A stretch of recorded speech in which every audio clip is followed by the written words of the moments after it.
Tensions escalated quickly in the courtroom as the defendant repeatedly interrupted the proceedings, refusing to let the judge or court officers speak. What started as minor disruptions soon turned into a pattern of constant talking over official statements, testing the limits of courtroom patience. Judge Cedric Simpson addressed the interruptions firmly and directly, reminding the defendant of the importance of courtroom decorum and respect for the legal process.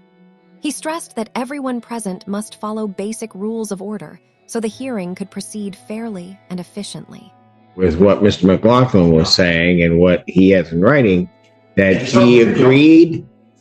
You know what? I am not going to sit here and try to overtalk you, because if you keep interrupting me, you're going to be going with my bail. Cedric McLaughlin versus Daryl Daniels. Your Honor, Alex Henry, on behalf of the defendant, who is also present, Daryl Daniels. Daniels? Yes, sir. All right. Your Honor, if I may before start, may I say something? Below. Maybe. Go ahead. What do you want to say? Last time I was here, Your Honor, I was scared, and I lied to you. Okay. I wasn't honest. I went through this with Mr. McLaughlin, and I didn't know.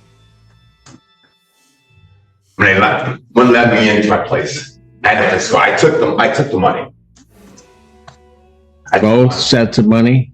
Huh? Both sets? I took the money because I had no place to go, and I didn't know what to do. And I had medications, and I was on the street, I have no family and friends, and he kept pressuring me to move out so that someone else would move in. And he kept sending me emails and texts that my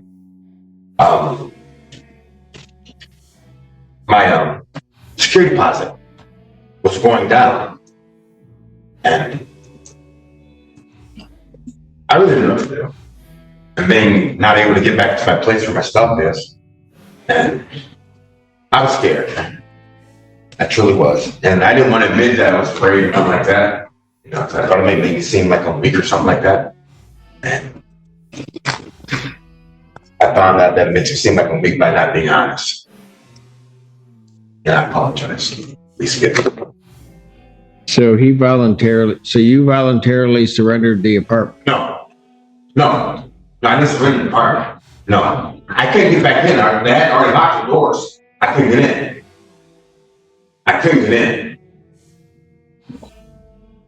They're standing there. I couldn't get in. So what are you claiming you lied about? I accepted the $400. Which $400? There's only one. Well, no. My understanding is there's two $400. That's what they're trying to say. Okay, so which $400 did you lie about? A $400 video that they have showing him giving me $400. This video. From Mr. McLaughlin's agent. Yeah. You took that $400. Yeah. They came down the bottom of the stairs and they gave it to me. Okay. I didn't want it, but. Well, hold on a second. Hold on, Mr. Daniels. So you took that $400, and that was the $400 where you agreed to surrender the unit. No, I didn't agree to surrender anything. Then why were you getting the $400? He told me, the gentleman said, Daryl, listen, you might as well, have a place to stay in. And I agreed with him, the gentleman won't have anyone. And I'm like, I'm not signing anything. That's wrong. He's like, yeah. He said, so I was right. Daniels? Yes, sir. There's this meeting that takes place. Yes, sir. You're given $400. Yes, sir. Why did they give you the $400 if it wasn't to relinquish possession of it? I wasn't relinquishing possession. Okay. I never agreed to it. Okay. All right. Then why did you take the $400? I didn't know what to do. I had no place to go. What do you mean you didn't know what to do? I had no place to go. And I don't want to stay on the streets. And Mr. Daniel, yes, sir. what you're saying, it doesn't make any sense. So, you need to start telling the truth. So, I took it because I didn't have no place to go. I didn't have no money to get food to eat. I had medications that I had to have. And Mr. Daniel, you had a place. They said, so here's what you told me. The door was locked. I was locked out. I didn't have the keys to the place. The locks were changed. I had no way of getting in. And if you show the video properly, even the front door was boarded shut. It was X across with wood. I couldn't get in. The locks were changed and all that. I come around to the back, and there they are standing at the back door. And I'm like, listen, let me in. And they're like, no. And I, it's like, I got scared, and it's like, no excuse. I do a lot of mental illnesses, mental things, and I thought that they were all coming at me anyway. They had broken into my home while staying there, and the tenants that stayed there, I told Mr. McLaughlin, he's like, so what you want me to do? And I was afraid, honestly. But I was afraid that I was afraid that I would react in a way that I wasn't supposed to. I didn't know what to do, honestly. I didn't. Truthfully, I didn't know what to do. And not thinking properly and thinking that I would be smarter than them, accepting it and still coming to report against them for what they've done, that's what I thought. I didn't truly, at the time, everything was happening, I was panicking and didn't want to go through it, didn't want to go on the streets, didn't know what's happening. And they offered money, and I said, okay.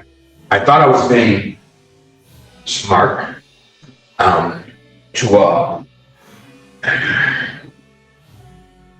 I apologize.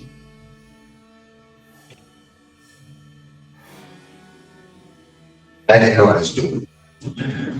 I was very scared. Thought I was afraid to be able to come here and tell what they were doing to me that was wrong. Because I was already locked out. The locks were already changed. I thought I was fine. I did. I apologize.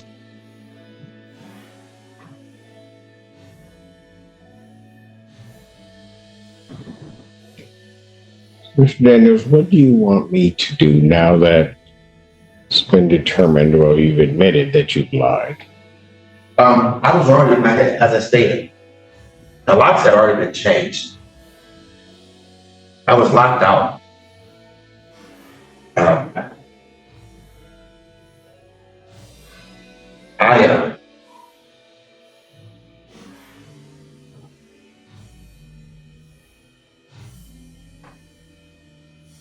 want to be treated fairly, done right, but I conducted myself like they did.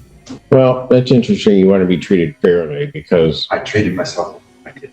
Well, quite frankly, this isn't about you because you came here on the date the hearing was set. Mr. McLaughlin was not here.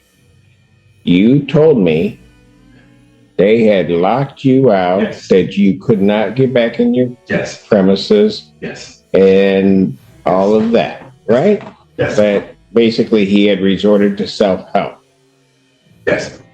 What that led the court to do was to then set, but now I understand why Mr. McLaughlin wasn't here because you had surrendered the apartment. No. The doors were already locked. The locks were already changed. The locks were already changed.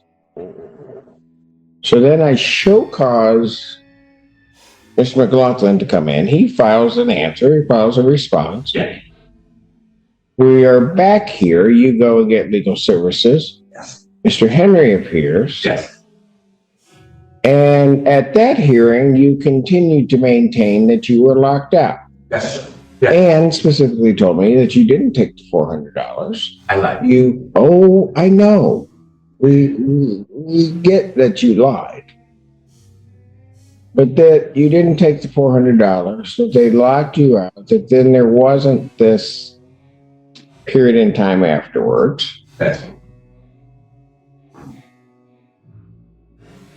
You got community mental health because of that to put you up. Yes. So other monies got paid on your behalf. Yes. They did change the locks on the door, Your Honor. I couldn't get in. The locks were changed. I couldn't get in. Tell me why I should believe you. Truly, Your Honor. Not telling you the first time it came here, you shouldn't. I shouldn't believe anything you are telling me. I do not believe. I understand, but I couldn't go on after, sit back praying and think about it. And you've been honest with me, you've been fair with me all the time. And I couldn't what I do. Tell you no lies. And I had to come tell you today and let you know that. I was just afraid, Your Honor. I was. Afraid of what?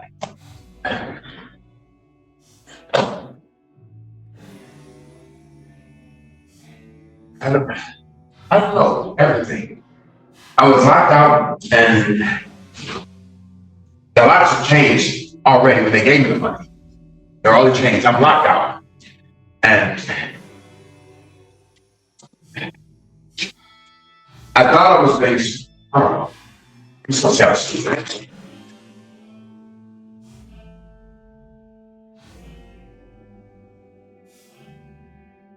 Despite the judge's clear warnings, the defendant continued to interject and speak out of turn, causing the exchange to intensify. The repeated disrespect left little room for further leniency. In a decisive move, Judge Simpson took strong action from the bench to restore order and reassert control over the courtroom. The full moment captures how he handled the ongoing disruptions with authority, ensuring the proceedings could continue without further chaos. Apologize. Please forgive me. I won't say anything else that might say what else I say. But I was being honest, I am. I lied to you. You know something? Not only did you lie to me, you recall at the last hearing, I had my bailiff put Mr. McLaughlin under oath, and we put you under oath. Yes, sir. Yes, sir. Mr. McLaughlin maintained the same story that he basically had put in his written communication and what he had said. He didn't have everything with him. He said he had a video and wanted to make sure that he could bring it next week. Mr. McLaughlin have not been honest. Oh.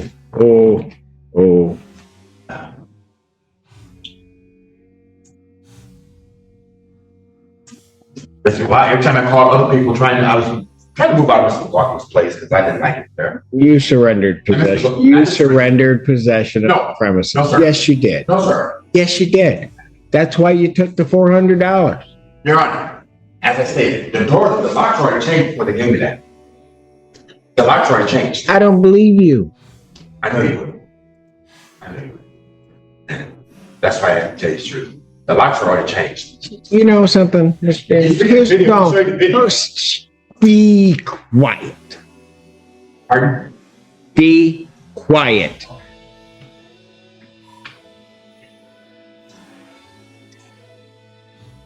You lied to this court when you came here, caused me to file an order to show cause, got Mr. McLaughlin in. Mr. McLaughlin had to file an answer to it, find all of that information, do all of that. You go to legal services, they in good faith, Mr. Henry decides to represent you because you're saying that you've been locked out of the premises. We get here, for the second time that you've been here, Mr. McLaughlin was only here the one time, but we all get here, put you under oath, you give me your story, the story you give me, you lied. Now, in that same time, you are also lying to Community Mental Health, who is paying to put you up as though you had been locked out. You were not locked out. Locked out. No, I'm weren't. When he gave me, and to show the video, I go up the stairs. I'm beating on the door to get in. And I said to the gentleman, now they give me $400. The locks are already changed. If that were the truth, Yeah. then why wouldn't you have told me that you got the $400? I'm ashamed that I took it, you know, because I had no place to go. Why would you? I apologize. I have no excuse. I have no excuse. Your story I was just hungry, keeps and I was changing. Your story keeps changing. I was hungry last year, and I had medication stuff that I didn't have, and I had no place to go. I had no family friends. That's what I've been saying. I had no place to go. As he shows the video, I come to the door's already locked. The locks already changed. They've already changed the locks. The locks are already changed. And that gentleman come down and give me $400. The locks are already changed on the door. I couldn't get in.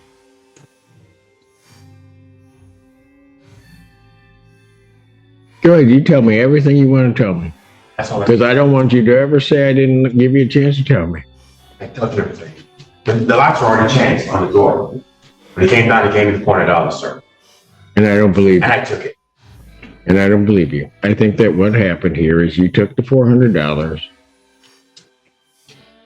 voluntarily moved, which also then makes sense with what Mr. McLaughlin was saying and what he has in writing, that he agreed. You know what? I am not going to sit here and try to overtalk you, because if you keep interrupting me, you're going to be going with my bailiff. Am I clear? Yes, sir. I'm not in an aggressive position. I'm not being that way. So, I'll leave it if you want me to.